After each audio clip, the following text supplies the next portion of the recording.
Question number 12 है from the top of a 7 metre high building the angle of elevation of the top of a cable tower is 60 degree. एक 7 metre height की एक building है, इसकी height है 7 metre, एक tower है उसके पास में, उसका एंगल ऑफ एलिवेशन इसके टॉप से इसके टॉप का एंगल ऑफ एलिवेशन गिवन है 60 degree. Angle of elevation horizontal line के साथ बनता है, तो यहाँ पे हम एक हॉरिजेंटल लाइन ड्रॉ कर लेते हैं। तो ये गिवन है 60 डिग्री और angle of depression of its foot is 45 degree. इसके फुट का, ये इसका फुट है, इसके फुट का एंगल ऑफ डिप्रेशन किसके साथ बनता है? वो भी हॉरिजेंटल लाइन के साथ बनता है जब हम नीचे की तरफ देखते हैं। तो ये है 45 डिग्री। तो हमें हाइट ऑफ द टावर ये फाइंड आउट करनी है कि ये कितनी है। तो बेस को ज्वाइन कर लेते हैं। तो फर्स्ट ऑफ ऑल अगर हमें ये एंगल मिल जाए तो हम ये बेस कितना है इस ट्राइंगल में ये फाइंड आउट कर पाएंगे। तो फर्स्ट ऑफ ऑल हम इनको नेम कर लेते हैं ABCDE। हम ट्राइंगल लेते हैं ABE में। इन ट्राइंगल ABE ये एक राइट एंगल ट्राइंगल होगी क्योंकि ये एक बिल्डिंग है और बिल्डिंग्स 90 डिग्री पे होती हैं। तो ये एंगल 45 है, तो this angle will be also 45 degree. कौन से एंगल्स हैं ये? अल्टरनेट इंटीरियर एंगल है। Angle CEB is equal to angle EBA, both are 45 degree alternate interior angles.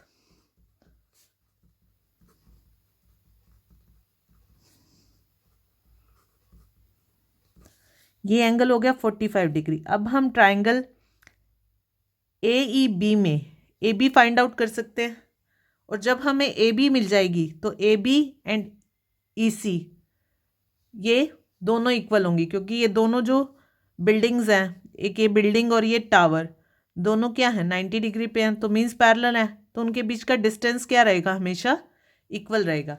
तो ट्राइंगल ABE में हमें फाइंड आउट करनी है AB न्यूमरेटर और AE डिनोमिनेटर। AB हमारा बेस और AE परपेंडिकुलर।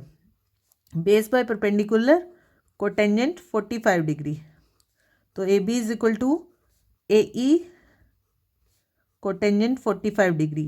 AE हमारी है 7 मीटर और कोटेंजेंट 45 डिग्री की वैल्यू 1, तो ये हो गई 7 मीटर। ये 7 मीटर है। तो EC इज ऑल्सो 7 मीटर। अब हम इजीली CD फाइंड आउट कर सकते हैं। ट्राइंगल ले लो ECD में। In triangle ECD